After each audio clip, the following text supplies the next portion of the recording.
दोस्तों, जीवन और मृत्यु के बारे में जानकारी किसी को नहीं होती। हर व्यक्ति अपनी अलग अलग धारणा बनाए हुए बैठा है, मगर इसके बारे में सभी को सही से जानकारी होनी ही चाहिए, क्योंकि हम सभी को तो ये पता ही है कि हमें कर्म के हिसाब से ही फल मिलते हैं और वो इसी जन्म में हम भोग कर ही जाते हैं। अगर बात करें पुराणों की, तो पुराण में भी जीवन और मृत्यु के बारे में बहुत ही विस्तार से बताया गया है। गरुड़ पुराण में तो मृत्यु के बारे में बहुत ही संक्षिप्त से बताया गया है।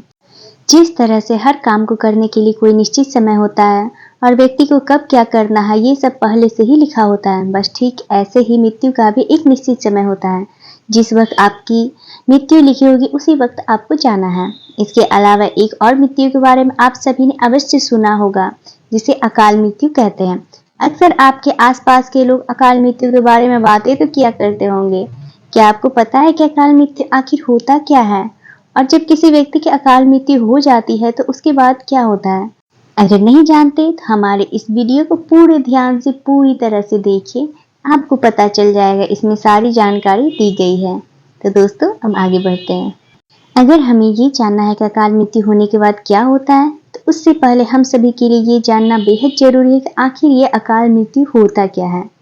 गरुड़ पुराण के अनुसार हर व्यक्ति के जीवन के 7 चक्र होते हैं। हर मनुष्य के जीवन में इन 7 चक्रों को पूरा करना होता है।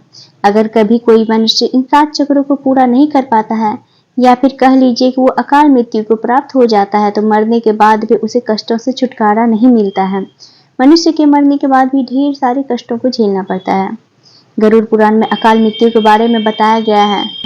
इस पुराण के अनुसार अगर कोई व्यक्ति किसी दुर्घटना में, जल में डूबने से, या सांप के काटने से, या फिर किसी रोग के कारण, या फिर गले में फांसी का फंदा लगाने से, या फिर भूख पीड़ित होकर, या फिर किसी हिंसक प्राणी के द्वारा मारा जाता है, तो ऐसा ही व्यक्ति अकाल मृत्यु को प्राप्त हो जाता है। ऐसा गरुड़ पुराण के सिंहावलोक अध्याय में बताया गया है। इसके अलावा बहुत से लोग ऐसे भी हैं जो आत्महत्या कर लेते हैं, लेकिन गरुड़ पुराण में उसी आत्महत्या को सबसे ज्यादा घृणित और निंदनीय अकाल मृत्यु बताया गया है। दोस्तों, अकाल मृत्यु हो जाने के बाद क्या होता है? ऐसा माना जाता है कि अगर कोई आत्महत्या करता है तो इसका मतलब यह होता है कि वह ईश्वर का अपमान करता है। वहीं जिन लोगों की मृत्यु प्राकृतिक रूप से होती है, उन लोगों को 3 या फिर 10 या फिर 13 या फिर 40 दिनों के भीतर ही दूसरा शरीर प्राप्त हो जाता है। लेकिन जो लोग आत्महत्या करते हैं, उन लोगों की जीवात्मा पृथ्वी लोक पर ही भटकती रहती है। ऐसा माना जाता है कि ये आत्मा तब तक पृथ्वी लोक पर भटकती है जब तक वह आत्मा प्रकृति के द्वारा जो उसका निर्धारित जीवन चक्र है उसको पूरा नहीं कर लेती है। इस अवस्था में जो जीवात्मा होती है उसे अगति कहा जाता है। ऐसे में ना तो जीवात्मा को स्वर्गलोक की प्राप्ति होती है, ना ही नरक लोक। जिन आत्मा की मृत्यु अकाल तौर पर होती है, उन्हें सुख, भूख, प्यास, संभोग, क्रोध, दोष, वासना, राग आदि की पूर्ति के लिए अंधकार में ही भटकते रहना पड़ता है। ये आत्मा तब तक अंधकार में भटकती रहती है जब तक उस आत्मा का परमात्मा के द्वारा निर्धारित जो जीवन चक्र होता है वो पूरा नहीं हो पाता है। जब वो चक्र पूरा हो जाता है तो आत्मा को मुक्ति मिल जाती है। प्राकृतिक रूप से मरने वाले लोगों को सीधे मोक्ष की प्राप्ति होती है, लेकिन कुछ लोगों को प्राकृतिक मृत्यु नहीं होती, जैसा कि अभी हमने आपको बताया। तो उन लोगों को जो आत्मा है वो भटकती रहती है। यही भटकती आत्मा बाद में भूत प्रेत बन जाती है और लोगों को परेशान करती है। भूत प्रेत जो शब्द है वो हमेशा अशरीरी अतृप्त आत्माओं के लिए ही उपयोग किया जाता है।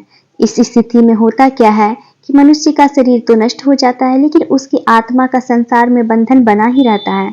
जब कोई इंसान मरता है तो सबसे पहले उसके हाथ पैर शून्य हो जाते हैं, उसके बाद उसका शरीर शून्य हो जाता है और अंत में व्यक्ति के मस्तिष्क से हृदय का जो संबंध है वो टूट जाता है।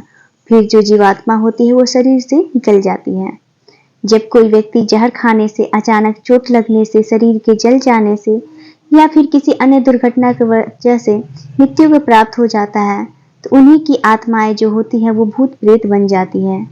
यही वो स्थिति होती है जिससे व्यक्ति का शरीर तो नष्ट हो जाता है, परंतु जो आत्मा होती है वो वहीं आसपास भटकती रहती है या फिर शरीर के किसी हिस्से के पास में रहती है।